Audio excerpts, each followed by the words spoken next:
Bonjour à toutes et bonjour à tous. Je suis très heureux de vous retrouver pour cette conférence autour des grands noms et des hauts lieux de la botanique pyrénéenne.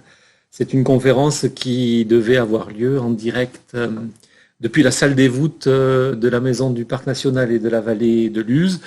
Il se trouve que nous sommes contraints de nous retrouver par le biais d'un enregistrement YouTube. Je le regrette un peu, mais je suis malgré tout très content d'inaugurer ce cycle de conférences autour de la botanique. Cette conférence aura été enregistrée un petit peu plus tôt dans l'après-midi, donc nous ne sommes pas exactement en direct live, et il n'y a donc pas la possibilité d'interagir via le chat. Par contre, vous êtes invités à poser vos questions éventuelles ou faire vos commentaires sur la page de commentaires de la chaîne YouTube. J'essaierai d'y répondre dans la mesure de mes possibilités. Cette conférence, en fait, ouvre un cycle autour de la botanique, puisque la botanique est à l'honneur cette année à la Maison du Parc national et de la vallée de Luz, dans le cadre de la résidence d'artistes et d'artistes autour du cinéma, qui s'appelle País de Flors. Je pense que je le dis très mal, mais c'est un joli titre.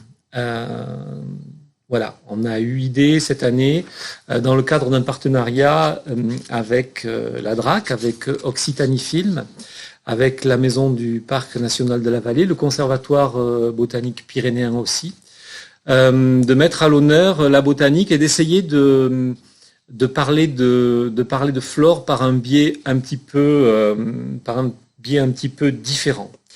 L'idée, c'est de décaler un peu notre regard et de ne pas parler scientifiquement de la flore, mais d'avoir une approche esthétique, d'essayer de voir comment la contemplation des fleurs, la contemplation des plantes peut changer notre regard sur la nature, peut changer notre regard sur les plantes et nous donner envie de protéger, de conserver cet environnement qui est absolument extraordinaire.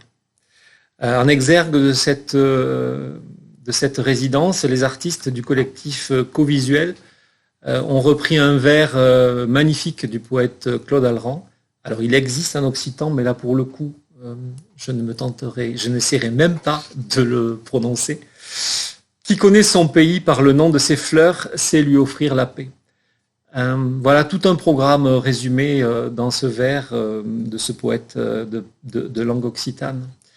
Nommer les choses, nommer les plantes, c'est une façon tout à fait particulière d'établir un lien affectif avec tout notre environnement et recréer du lien avec les plantes et recréer du lien avec notre environnement sauvage est, à notre avis, à la Maison du Parc et aux équipes du Parc national, un des grands défis du monde de demain, puisque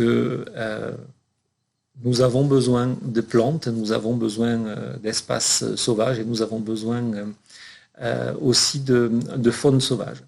Voilà, l'objectif de cette résidence, ce sera d'essayer de créer un lien différent. Ce sera d'essayer de voir la beauté des plantes qui sont sous nos pieds. Et dans le cadre du coup de cette résidence, on a conçu tout un programme d'accompagnement. Il y aura des propositions très diverses, un programme extrêmement varié, des conférences, des ateliers. Beaucoup de choses vous seront proposées et seront annoncées au fur et à mesure de cette programmation. Et on a choisi de s'intéresser aujourd'hui de façon un peu logique à la manière dont la botanique s'est un peu développée sur le massif pyrénéen. Il faut tout de suite faire une première remarque. Nous ne parlerons ici que de botanique savante.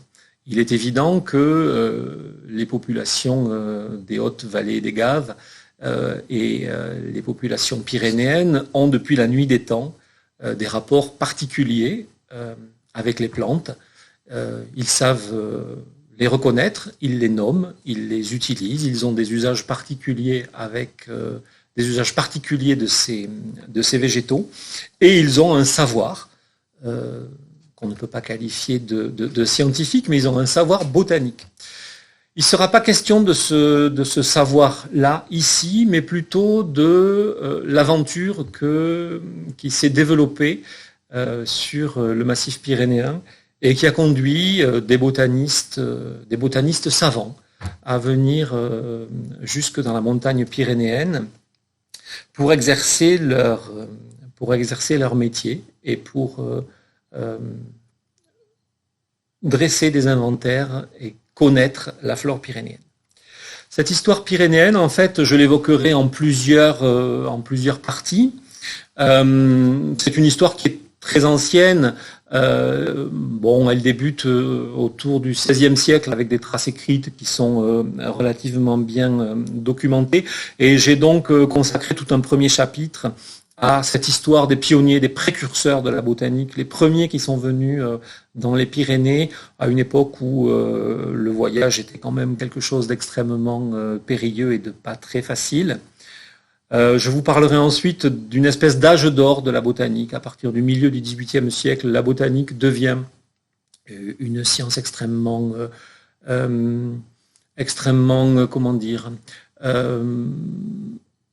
une science qui est vraiment très à la mode et qui est partagée et qui est un point d'intérêt de très nombreux scientifiques. Et puis nous verrons comment autour du 19e, 20e siècle, les questions d'écologie, les questions de milieu vont profondément remanier cette question de la botanique et cette question des plantes, pour essayer de terminer en ouvrant un peu sur la manière dont finalement le patrimoine pyrénéen se construit tout au long de cette histoire. Donc on va essayer de plonger un peu dans des temps anciens, ce que j'ai appelé les précurseurs. L'histoire de la botanique pyrénéenne, de la botanique savante pyrénéenne, elle commence fin du XVIe siècle, à une époque où la botanique n'est pas vraiment une science à part entière.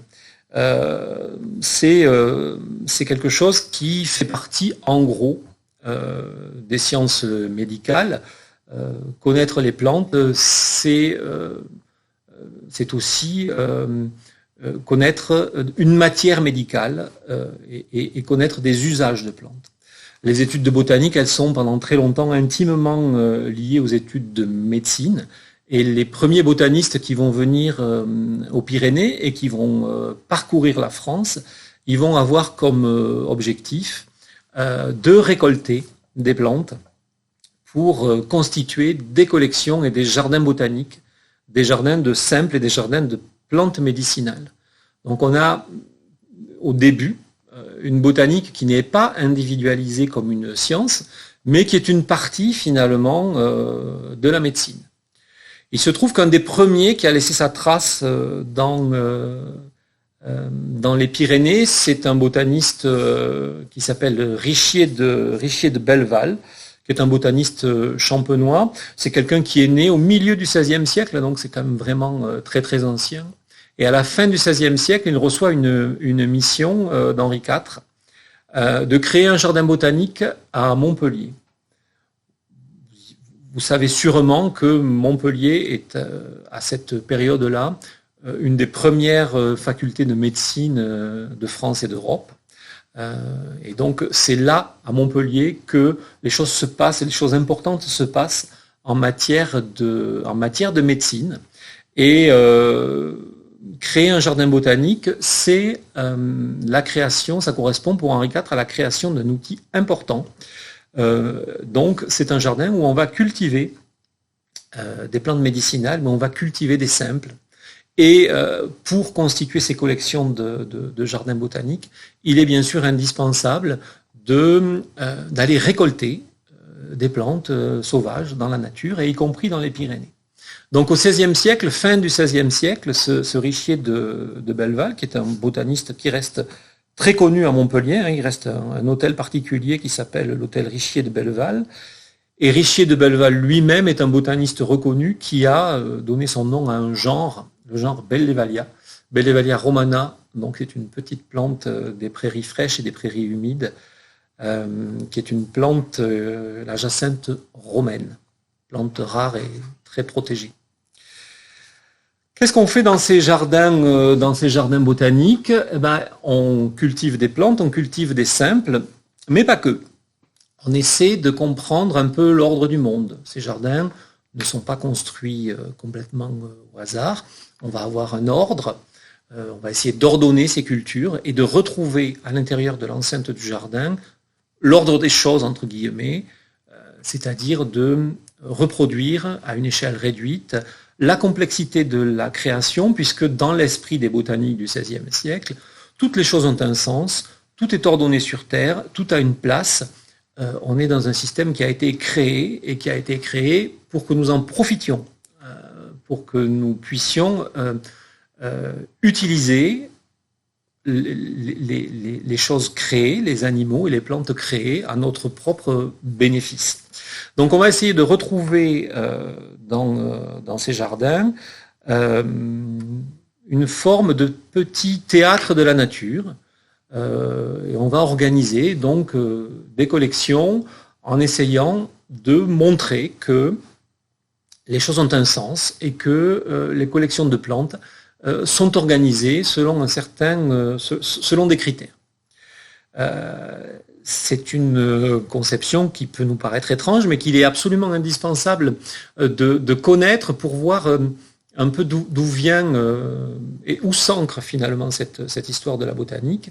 Dans un premier temps, c'est très lié à la médecine. On va considérer les plantes comme des ressources, essentiellement des ressources médicales, médicinales, comme une matière médicale. Et on va cultiver ces plantes, toutes ces plantes qu'on aura récupérées dans la nature, y compris dans les Pyrénées, pour créer des jardins botaniques qui vont finalement représenter en petit le théâtre de la nature et qui vont nous permettre d'un coup d'œil de représenter la complexité et l'ordonnancement des choses du monde. Donc voilà pour ce premier botaniste, du coup, qui laisse peu de traces, hein, mais qui est absolument fondateur dans la botanique française, dans la botanique montpelliéraine, et qui est surtout un des premiers. Il faut imaginer ce que ça peut être un voyage et une mission de prospection en 1593. Mais il est le fondateur du coup de ce jardin botanique qui existe toujours. Henri IV a voulu, dès la fin du XVIe siècle, fonder à Montpellier un jardin botanique sur le modèle du jardin botanique de Padoue, qui a été fondé une quarantaine d'années plus tôt, en 1545, et qui existe encore aujourd'hui, et qui est aujourd'hui le plus ancien de tous les jardins botaniques encore connus et encore en activité, et qui est toujours ordonné selon ce théâtre de la nature qui permet de voir l'ordre des choses et l'ordre du monde. Un deuxième nom est vraiment très célèbre, particulièrement dans la vallée. C'est Fagon qui est le médecin de Louis XIII et de Louis XIV et qui est surtout très connu dans la haute vallée des Gaves car il a découvert et lancé et fait la fortune de la station thermale de Barèges. C'est lui qui est venu qui a fait une publicité immense à l'époque pour la qualité des eaux de Barèges.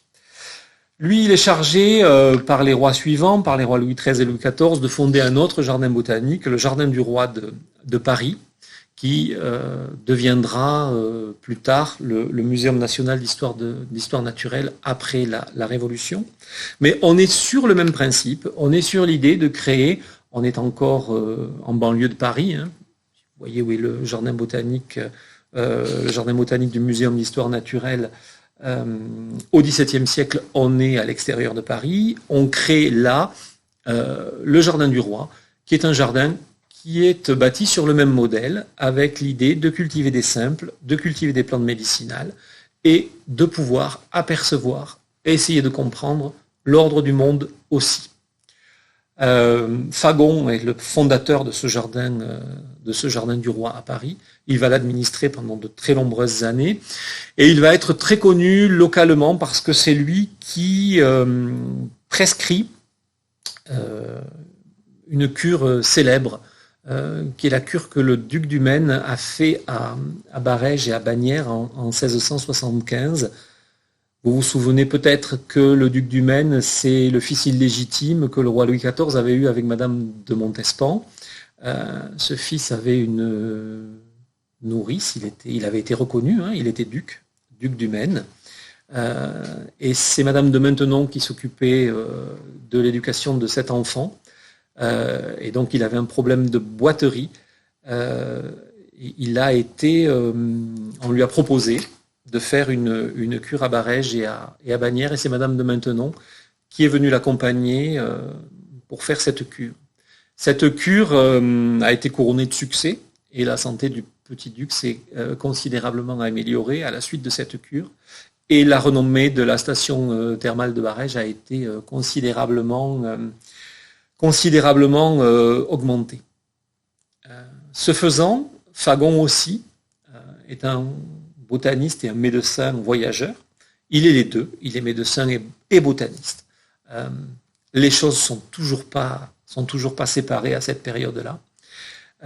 Et il fait aussi des voyages dans les Pyrénées, en Auvergne, à plein d'endroits de France pour enrichir les collections du Jardin du Roi et du Muséum d'Histoire Naturelle, qui deviendra le Muséum d'Histoire Naturelle de Paris.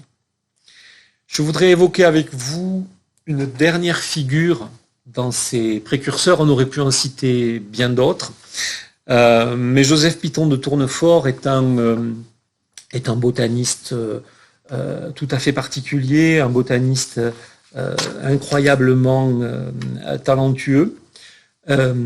C'est un élève du précédent, c'est un élève de Fagon. Il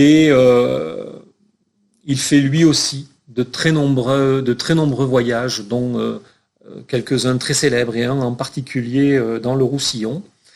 Et il est missionné par Louvois pour un voyage aux Pyrénées à la toute fin du XVIIe siècle, en 1685, pour lui aussi faire l'inventaire des ressources du royaume du point de vue de la botanique.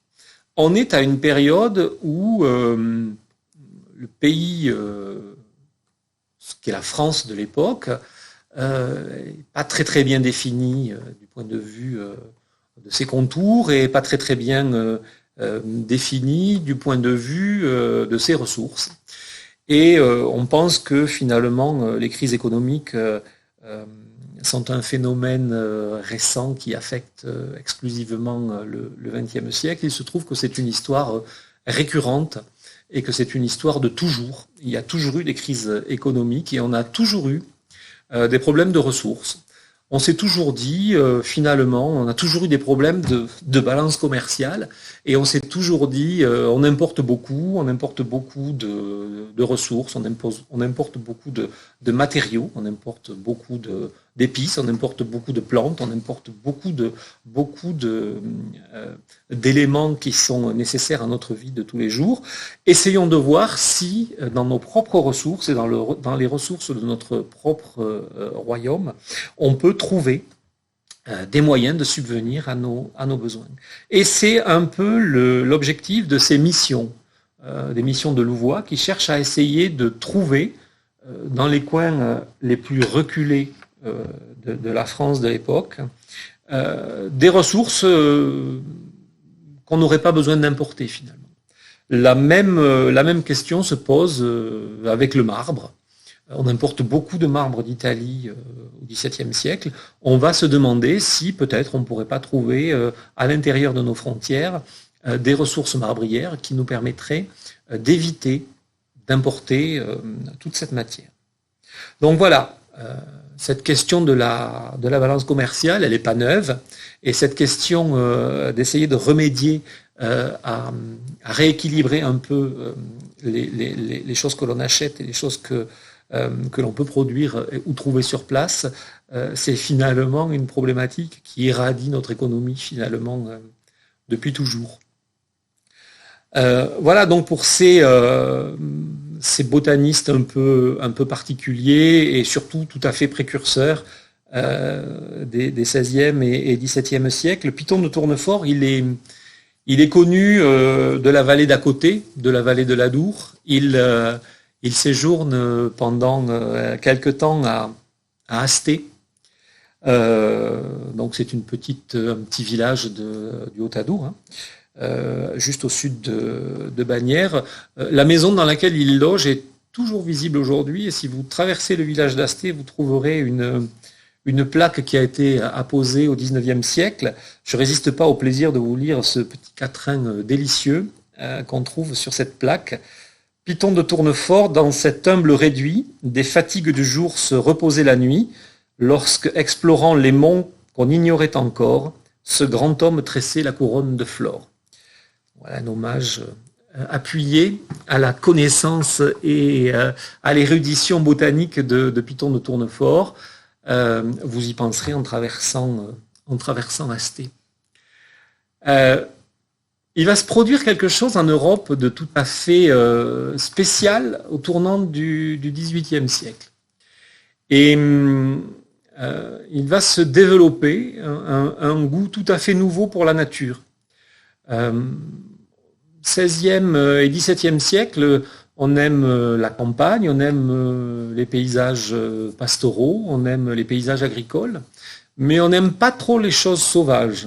On n'aime pas trop les grandes forêts, on n'aime pas trop la montagne encore. Et il va y avoir un complet renouvellement du regard esthétique sur la nature à partir de la moitié du XIXe siècle.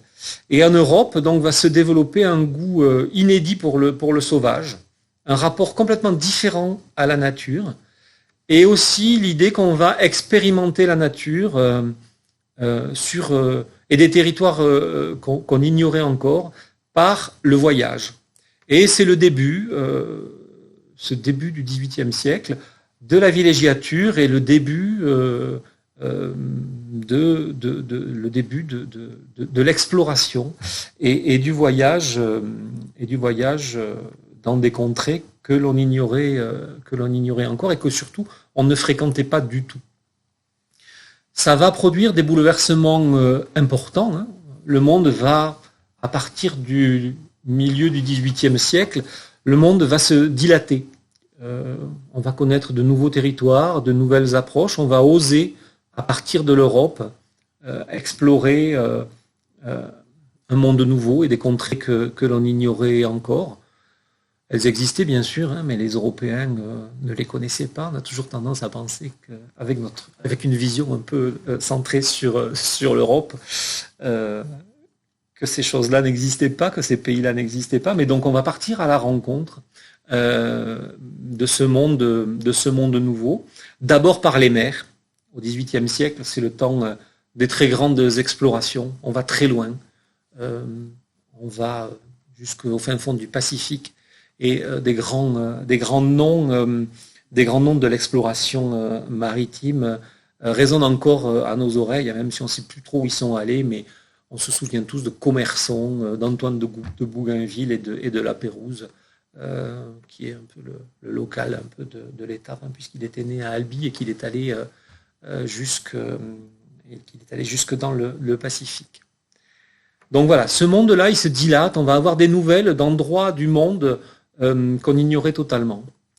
Et puis, je vous en parlais un peu tout à l'heure, des terres nouvelles aussi s'ouvrent à l'exploration. Je le disais précédemment, dans les siècles précédents, ce qu'on aime, c'est un paysage maîtrisé, on aime la campagne, on aime les paysages pastoraux, les paysages ordonnés, mais on ne s'aventure pas du tout à la montagne. La montagne est un territoire totalement infréquentable, qui effraie. À partir du XVIIIe siècle, on va commencer à trouver un intérêt à venir circuler en montagne.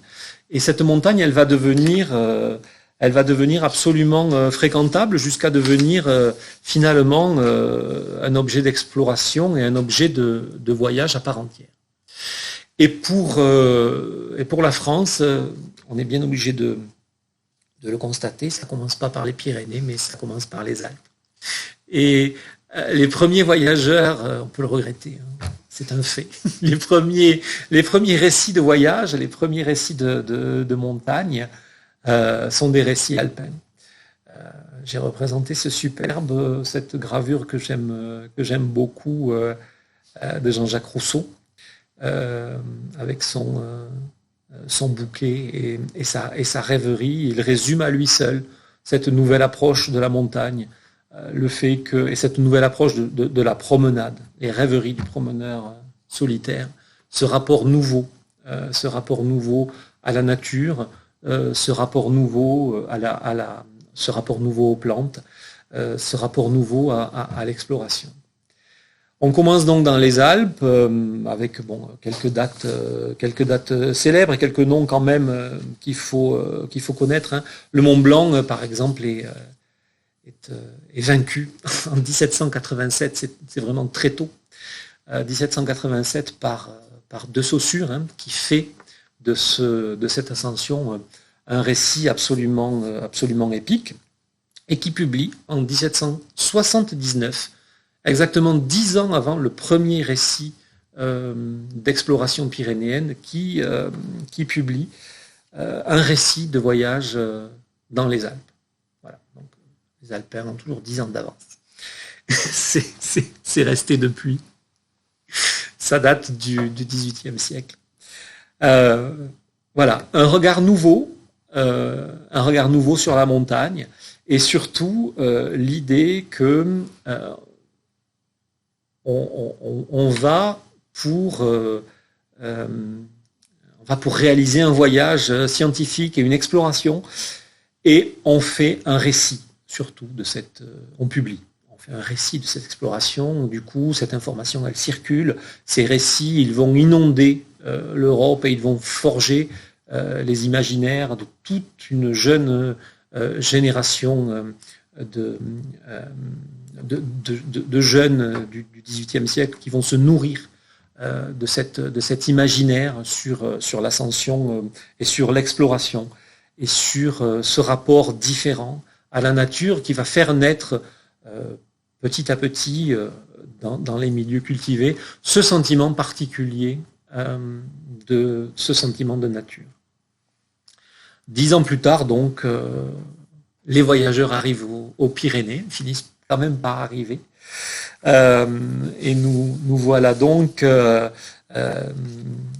dans cette toute fin du XVIIIe siècle, avec les premiers voyageurs qui arrivent pour explorer la montagne pyrénéenne.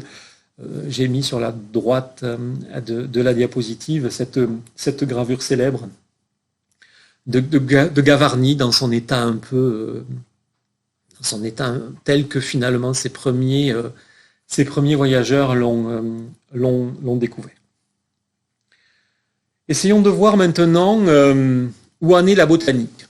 Je vous ai dit que jusqu'au XVIIe siècle, on a beaucoup de mal à séparer la botanique de la médecine. À la fin du XVIIIe siècle et au tournant du XIXe siècle, on amorce la naissance d'une science à part entière et d'un intérêt particulier pour les plantes en tant que telles. Étudier les plantes devient une préoccupation scientifique à part entière.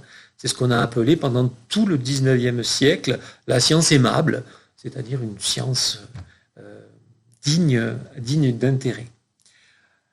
Au niveau scientifique, on est dans un contexte absolument révolutionnaire. Hein, en cette fin du XVIIIe siècle, on n'est pas que dans une révolution politique, on est aussi dans une révolution de la pensée scientifique. En 1753, donc au milieu du XVIIIe siècle, on a eu la publication d'un ouvrage majeur pour les botanistes, qui est le Species Plantarum de Linné. C'est finalement l'ouvrage qui fonde la botanique moderne, la botanique contemporaine.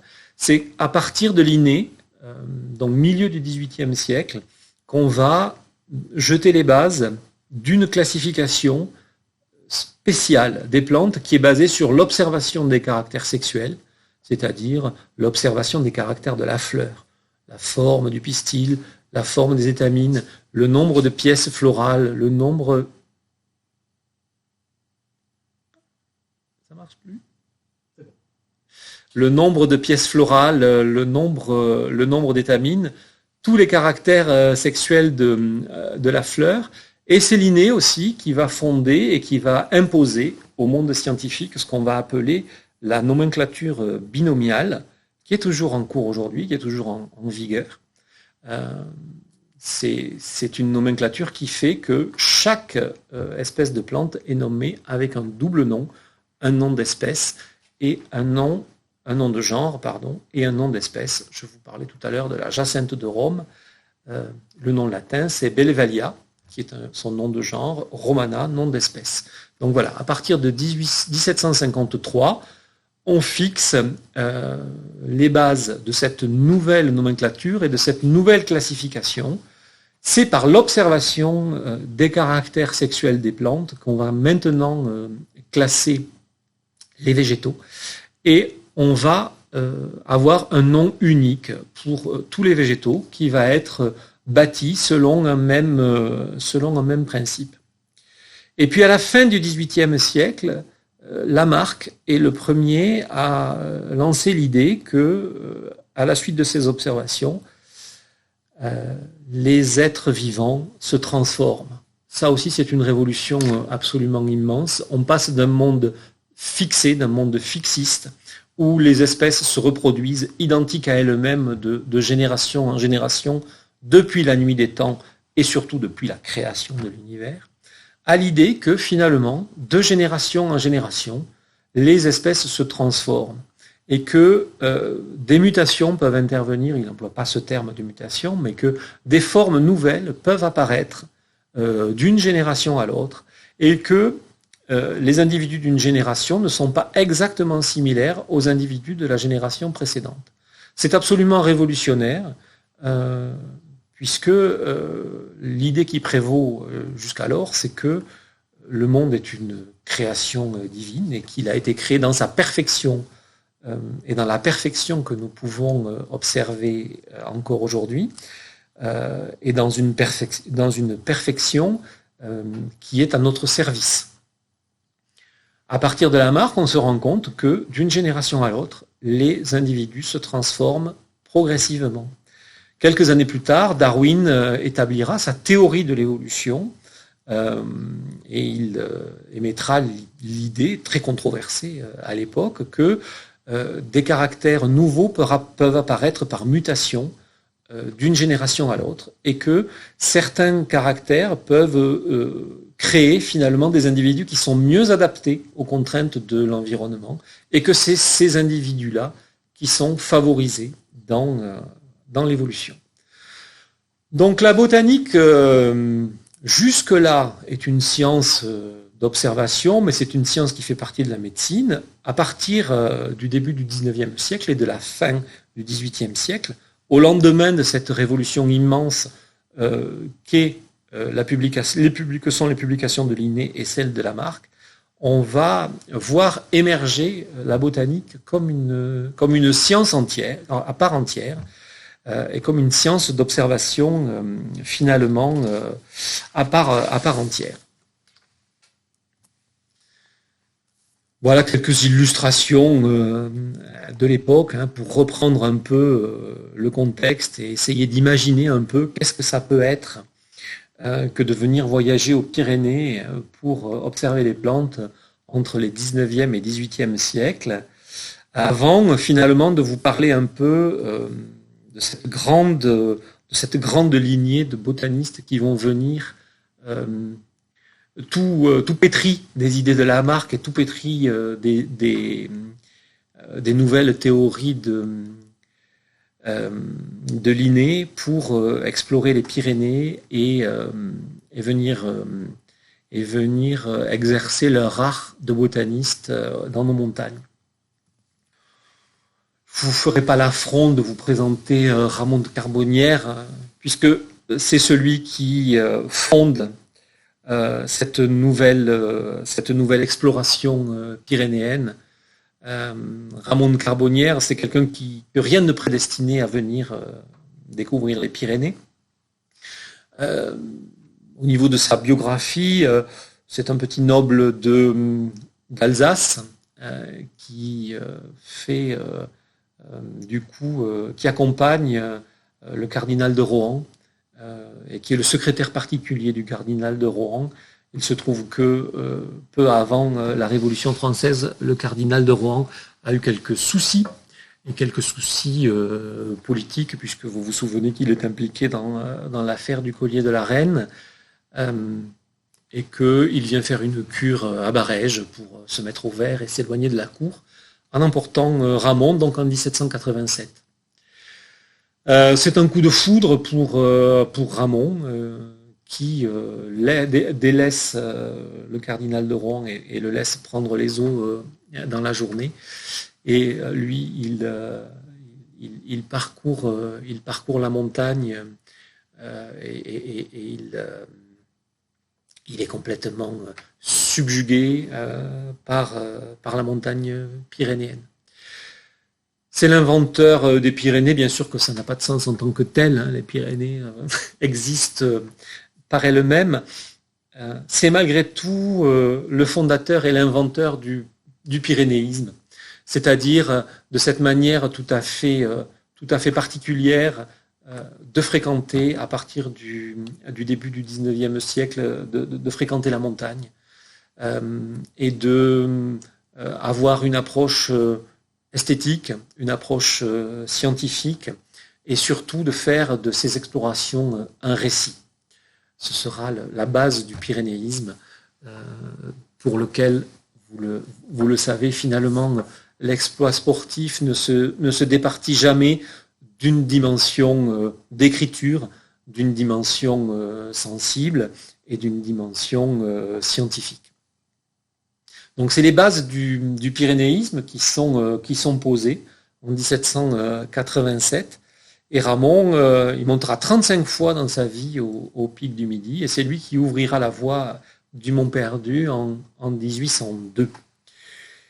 Il consacre une partie importante de son temps pyrénéen à rédiger cet ouvrage fondateur du pyrénéisme, que sont les observations faites dans les Pyrénées, pour servir de suite à des observations sur les Alpes.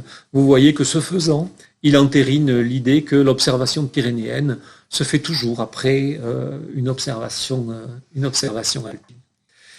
alpine. Vous vous souvenez que le voyage dans les Alpes a été relaté en 1779 par de Saussure. Voilà exactement 10 ans après Ramon qui lance son livre et qui fonde absolument complètement l'exploration pyrénéenne et le pyrénéisme. Donc c'est un acteur majeur, effectivement, un acteur majeur de l'exploration pyrénéenne qui est toujours cité et qui fait figure de référence finalement pour les botanistes contemporains encore aujourd'hui.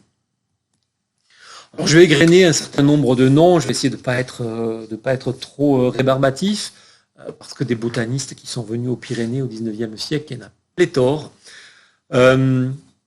J'ai choisi quelques noms, c'est totalement arbitraire, bien sûr, et peut-être forcément je prends le risque de passer à côté de botanistes et de naturalistes absolument fondamentaux, mais voilà, on peut pas parler de tout le monde, mais j'ai quand même choisi de parler de Pico de la Pérouse. Pico de la Pérouse, c'est un homme absolument complet. C'est ce qu'on a appelé finalement au XVIIIe siècle un honnête homme. C'est un homme qui est instruit, c'est un homme qui a une carrière politique, c'est un homme qui est un naturaliste complet. Il est géologue, il est botaniste, il s'occupe de papillons. Il a des idées très progressistes sur l'évolution de la société. Il est capitoul. Il travaille en lien avec le Muséum de Toulouse. Voilà. C'est un homme nouveau pour le XVIIIe siècle et il incarne très bien cette qualité d'honnête homme qu'on a reconnue aux érudits du XVIIIe siècle, tant finalement leur ouverture d'esprit les a amenés à embrasser des pans extrêmement divers de leur environnement naturaliste, mais aussi de leur environnement politique et philosophique. C'est un homme qui s'intéresse à tout.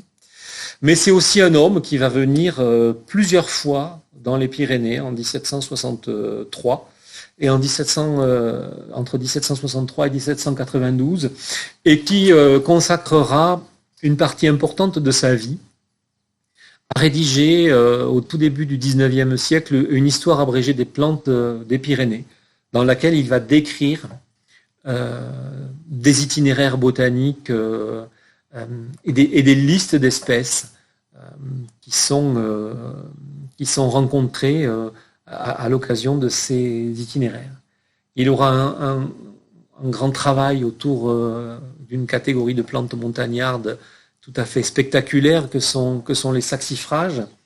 J'ai fait figurer sur la planche de gauche la saxifrage à longue feuille, qui est dédiée à Pico de la Pérouse d'ailleurs, dont il est l'auteur. Il va avoir un travail remarquable sur ce groupe particulier.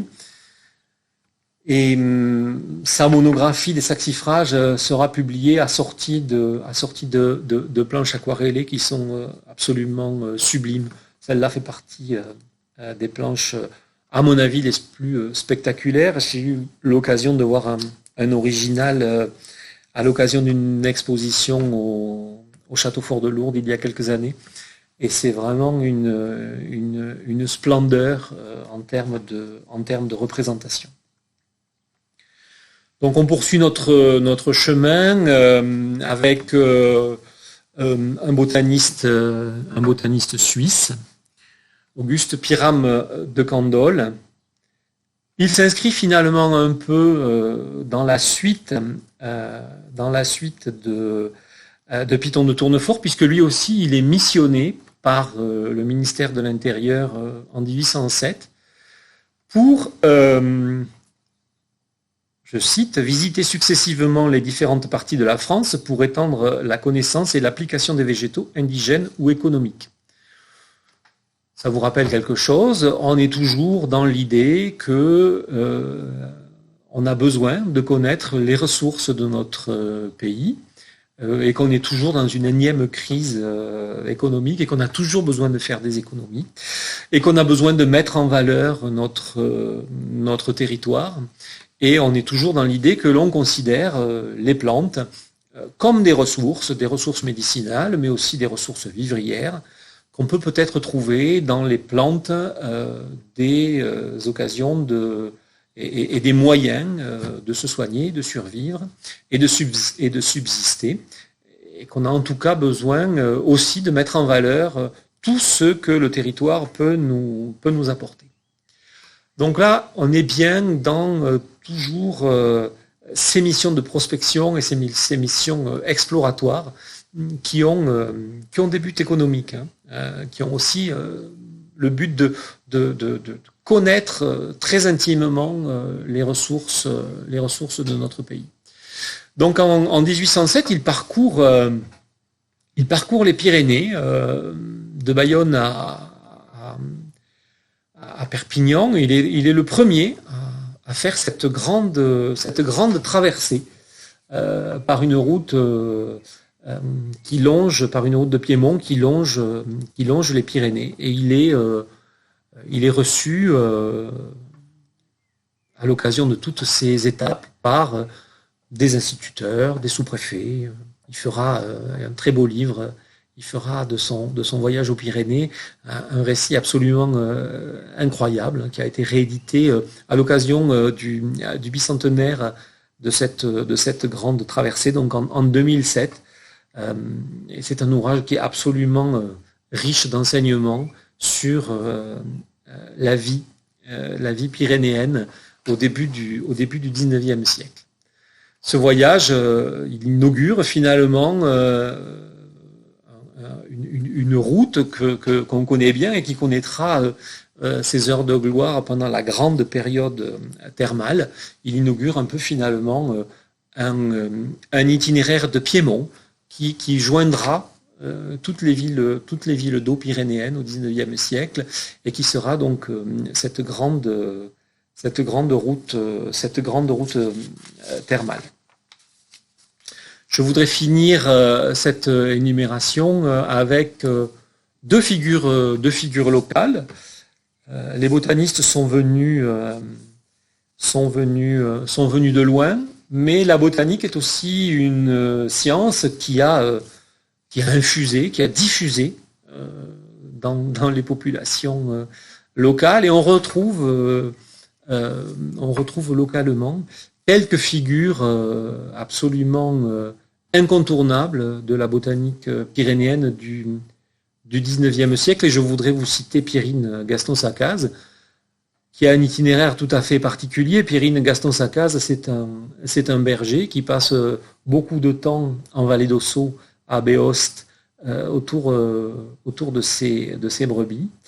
Et petit à petit, à la faveur de visites de voyageurs illustres qui sont venus aux Pyrénées, en particulier aux Aubonnes, prendre les eaux, il est en contact avec des savants, avec des botanistes, et il devient un très fin observateur de la flore auxalloise, à tel point qu'il va devenir un des principaux correspondants locaux des grands botanistes de son temps. Il écrira aux botanistes parisiens et européens de manière très assidue. Il fondera chez lui, à Béost, un cabinet de curiosité tout à fait spécifique, avec des échantillons de minéraux, avec des animaux naturalisés, avec aussi des planches botaniques, et il recevra la visite de botanistes célèbres qui viendront admirer ses collections et discuter avec lui et se frotter à son talent de botaniste. C'est une figure locale et un berger qui est toujours extrêmement valorisé en Vallée d'Ossau aujourd'hui. Il existe une association Pierrine Gaston-Sacaz qui fait vivre le souvenir de Pierrine et qui continue à valoriser l'œuvre importante de ce berger botaniste absolument phénoménal. Bentham, au XIXe siècle, lui attribuera le nom d'un grémille, grémille endémique de l'ouest des Pyrénées, le grémille de Gaston, Lithospermum gastoni, donc, qui est une plante qui a été nommée par le botaniste Bentham en l'honneur de Pierrine Gaston-Sacaz. Donc on voit bien finalement que la venue de ces botanistes, elle diffuse dans la population locale, et elle laisse des traces dans des gens du lieu qui vont reprendre à leur compte et qui vont devenir des très fins observateurs de la flore locale. On ne peut pas venir en haute vallée des Gaves sans parler de Bordère, notre botaniste de Gèdre. Il est pas tout à fait contemporain de Pierrine Gaston-Sacaz. C'est quelqu'un qui aura une activité dans la deuxième moitié du XIXe siècle. C'est quelqu'un qui est né localement, il est né à Vieille, et il est instituteur, et comme Pierrine Gaston-Sacaz, il sera en contact pendant toute sa jeunesse et pendant toute sa carrière avec des savants botanistes venus venus aux Pyrénées pour exercer leur profession, et il deviendra un botaniste extrêmement fin observateur et un botaniste extrêmement doué. Il aura pendant toute sa vie cueilli très grand nombre d'échantillons qui se retrouvent dans la plupart des herbiers européens aujourd'hui, et je vous ai fait, j'ai représenté, parce que j'ai pas trouvé de portrait de Bordère, mais j'ai trouvé ces petits carnets qui sont des petits carnets format à l'italienne, qui sont constitués de plantes séchées que Bordère fabriquait en grande quantité et qu'il vendait aux touristes et aux curistes pendant tout le 19e siècle. Il a été un très grand pourvoyeur d'échantillons de plantes rares. Il a dû piller même certaines stations, j'imagine. Il a correspondu avec des botanistes vraiment très renommés de son temps. Il a été un correspondant de toutes les sociétés académiques d'Europe. Et lui aussi, il témoigne du fait que la fréquentation du massif pyrénéen par les botanistes savants a diffusé et laisse des traces chez des gens du lieu qui ont repris à leur compte finalement cette science qu'ils ont eux aussi développée pour leur compte. Un genre lui est dédié, le genre Borderea, et donc on a dans le secteur de Gavarnie une petite bordère qui est une plante tout à fait particulière, une plante de la famille des Dioscoreaceae. C'est un genre, c'est une famille qui est très peu représentée sous nos contrées, puisque c'est un vestige de climat différent. C'est une plante qui a subsisté aux dernières glaciations dans des situations de refuge. Ses proches parents, c'est plutôt la patate douce et l'igname, donc des plantes qui vivent aujourd'hui sous des climats tropicaux. Donc le genre Borderea est un genre qui contient très peu d'espèces, mais qui est dédié à Bordère, donc cet instituteur des Hautes-Pyrénées. Voilà où nous en sommes au niveau de cet âge d'or, pour ce 19e siècle. C'est un siècle qui est extrêmement prolifique du point de vue des publications. C'est au 19e siècle que seront publiés tous les grands ouvrages qui vont être utilisés, qui sont encore utilisés aujourd'hui pour décrire les plantes. Toutes les grandes flores françaises sont issues de cette période d'immense bouillonnement sur la botanique. J'ai cité ici 4 flores très célèbres, celle de la Marque de Candolle au début du 19e siècle, celle de Grenier et Audron pour le milieu du 19e, Rouy et Foucault qui publient leur Flore de France quelques années avant le 19e siècle, et puis celle que vous connaissez peut-être tous, et qui est une flore encore actuelle et encore utilisée aujourd'hui par de très nombreux botanistes, qui est la flore de l'abbé Coste, qui est une des premières flores complètes à l'échelle du territoire français. Vont apparaître aussi, tout au long du 19e siècle, de très nombreuses florules et flores locales. Pour les Pyrénées, on peut en citer beaucoup. Mais voilà, je reprends les plus célèbres. Bergeret pour ce qui s'appelait encore à l'époque les Basses Pyrénées. Dulac qui est la florule du département des Hautes-Pyrénées, qui est encore une flore de référence. Gautier pour les Pyrénées-Orientales. Marcaillou d'Emeric pour l'Ariège, etc. Voilà, donc on est dans un foisonnement, on est dans une science qui produit beaucoup d'observations, qui produit beaucoup de publications, et ce 19e siècle, il sera vraiment majeur pour pour l'observation des plantes et pour les publications. C'est un siècle aussi où se multiplient et où commencent à naître beaucoup de bulletins, beaucoup de publications, dont certaines existent encore. C'est le temps où commence à apparaître le bulletin pyrénéen, la revue Pyrénées, le bulletin de la Société Ramon, tous les bulletins des sociétés d'histoire naturelle, des bulletins de sociétés d'histoire linéenne. Et donc, ces ouvrages, ces périodiques, contiennent de très nombreuses informations sur des localisations de plantes. Ça va être aussi ça va permettre aussi à l'information de voyager et finalement à la connaissance botanique d'irradier une grande partie de notre territoire. Le 19e aussi, il est fondateur puisque de grandes institutions vont être créées à ce moment-là. Des muséums d'histoire naturelle, celui de Bagnères en 1837, ça mérite d'être signalé. C'est dans ce département que sera fondé un des premiers muséums d'histoire naturelle pyrénéens. Et puis, en 1865, la Société Ramon, qui existe encore, bien sûr, et qui est donc une société d'exploration pyrénéenne qui publie un bulletin dans lequel sont échangés de très grands nombres d'informations relatives à la connaissance des Pyrénées et à la connaissance de la flore.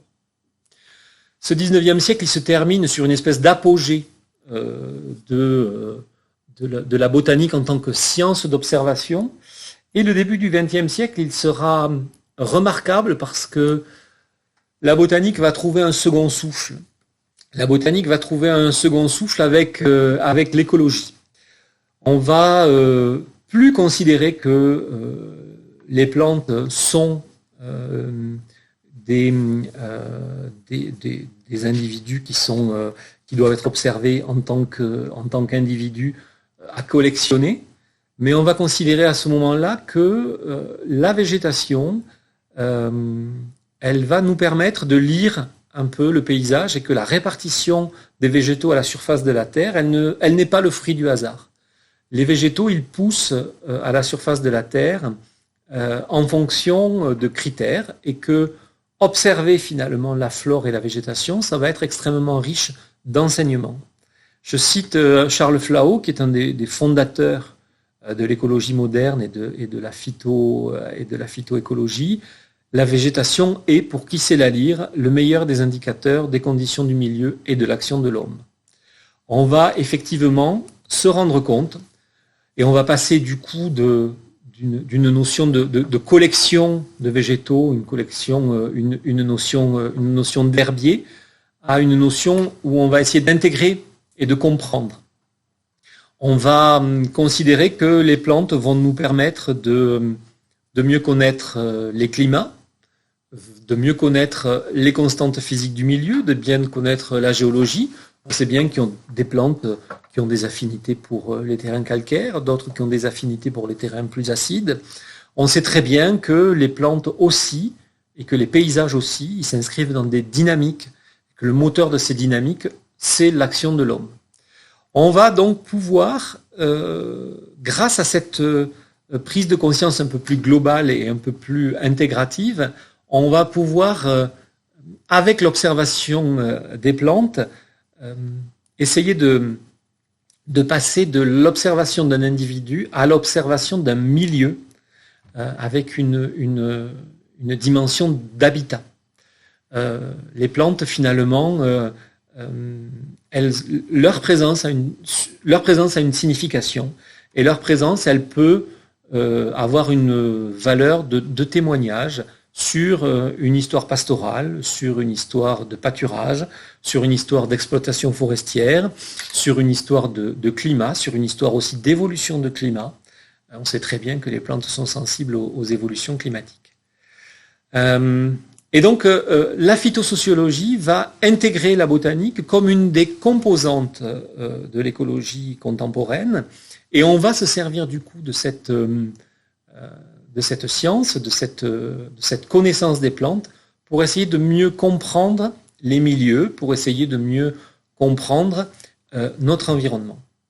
J'ai représenté sur la colonne de gauche les grands fondateurs de cette science, donc Charles Flahault, grand phytosociologue montpelliérain, en haut, juste en dessous de lui, Braun-Blanquet, et puis un personnage tout à fait singulier qui me tient très à cœur, c'est Henri Gossin, qui a eu une compréhension de la flore et des dynamiques végétales pyrénéennes tout à fait fine et tout à fait spécifique, et qui a lancé un programme absolument considérable de cartographie de la végétation qui nous est encore aujourd'hui extrêmement utile. Donc voilà, résumé en quelques instants, en quelques minutes, quelques dizaines de minutes, cette histoire un peu longue de la botanique, mais on perçoit bien 3 grandes phases. Une première phase très précoce, avec quelques pionniers qui viennent découvrir les Pyrénées pour constituer des collections qui vont agrémenter les jardins botaniques. Une autre période qui se développe à partir du XVIIIe siècle jusqu'à la fin du XIXe siècle, avec cette botanique scientifique et ce goût pour la détermination et la recherche de plantes rares. Et puis finalement, ce qui nous intéresse un peu plus aujourd'hui, c'est le message des plantes et leur signification, et une approche un peu plus intégrée en termes de milieu et de gestion plus globale des sites. Je voudrais essayer de conclure en essayant d'ouvrir un peu une perspective sur le phénomène de patrimonialisation, essayer de voir comment cette histoire elle a conduit finalement à créer le patrimoine qu'on connaît aujourd'hui, et à voir comment toute cette histoire elle se lie encore aujourd'hui dans l'idée que nous avons de notre patrimoine, et d'abord dans l'idée qu'il y a dans les Pyrénées des hauts lieux et des zones d'ombre, c'est-à-dire des lieux qui sont très connus et des lieux qui le sont un peu moins. On voit bien que même si les Pyrénées ont beaucoup attiré les botanistes depuis longtemps, cet engouement majeur au XIXe siècle, il va être concomitant d'un phénomène extraordinaire qui a, jusqu'à la veille de la Première Guerre mondiale, complètement bouleversé la fréquentation du massif pyrénéen, c'est le thermalisme. Et cette grande aventure du thermalisme, elle va créer des itinéraires, elle va créer des accès, elle va créer des ressources hôtelières. J'ai fait figurer une colonne comme un clin d'œil du début de cette fréquentation touristique et thermale. Et on va se rendre compte que finalement, ces hauts lieux de la botanique, ils vont se trouver autour des villes d'eau. Et que on va avoir une connaissance parfaite de la botanique autour de Bagnères de Bigorre, autour de Luchon, autour d'Ax-les-Thermes, mais que entre ces hauts lieux-là, on va avoir finalement une connaissance complètement disparate, parce qu'effectivement, les explorateurs, ils ont suivi cette route thermale, et ils sont allés de station de cure en station de cure pour trouver des itinéraires, des accès et des ressources hôtelières.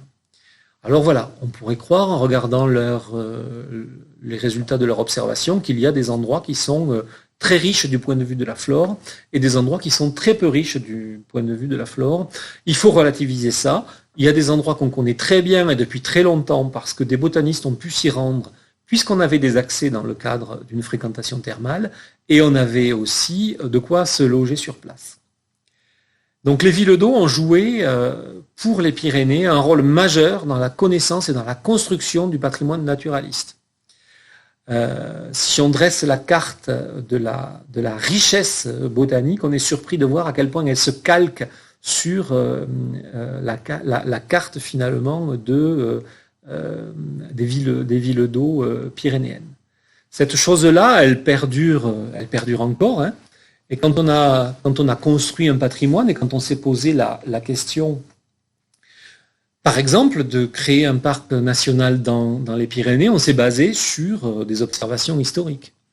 Et finalement, ces observations historiques, ce sont des observations qui se sont construites petit à petit à partir des villes d'eau et à partir des sites. Donc on a construit des monuments naturels à partir de la fréquentation des sites, à partir de la fréquentation des villes d'eau. On a considéré que les lieux qui étaient les plus connus du point de vue de ce qu'on n'appelait pas encore la biodiversité étaient les lieux les plus riches, alors qu'on n'avait pas vraiment vu les autres. Et finalement, on se retrouve aujourd'hui avec un parc national des Pyrénées qui s'est construit sur des données historiques, mais les données historiques, on les avait finalement autour des villes d'eau, et on peut considérer que le territoire du parc, il fait grosso modo le tour un peu des hauts lieux du thermalisme et de la route thermale et des lieux qui ont été fréquentés depuis longtemps par les botanistes.